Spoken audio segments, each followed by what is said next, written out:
আলোচনা করব যে অগ্নিকুমার রসের যে আমরা ফর্মুলেশনটা বলছি তার উল্লেখ আছে আয়ুর্বেদিক ফর্মুলারি অফ ইন্ডিয়া, এই বইটার পার্ট 3 এবং পেজ নম্বর 296।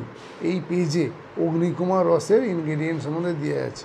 অগ্নিকুমার রসের যে ইনগ্রেডিয়েন্ট হচ্ছে শুদ্ধ পারদ, শুদ্ধ গন্ধক, শুদ্ধ বৎসনাভ, এগুলো 3 পার্ট করে 3 ভাগ নেওয়া হবে। তার সঙ্গে শুঁটি, মরিচ, পিপ্পিল এগুলো 1 ভাগ করে নেওয়া হবে।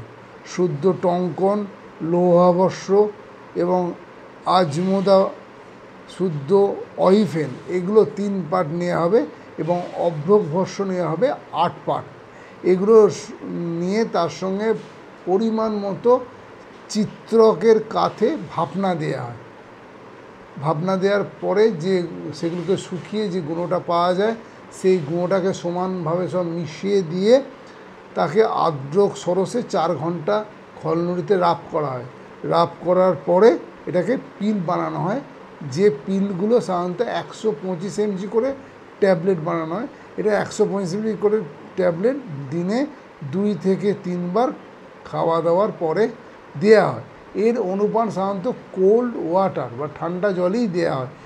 এইটা মেনলি অজীর্ণ, গ্রহণী এবং আমদোষ এই রোগে উৎকৃষ্ট ওষুধ হিসাবে বিবেচনা করা হয়। আশা করি ভিডিওটা আপনাদের ভালো লাগবে। ভালো লাগলে আপনারা লাইক এবং শেয়ার করুন, আমার চ্যানেলটিকে সাবস্ক্রাইব করুন।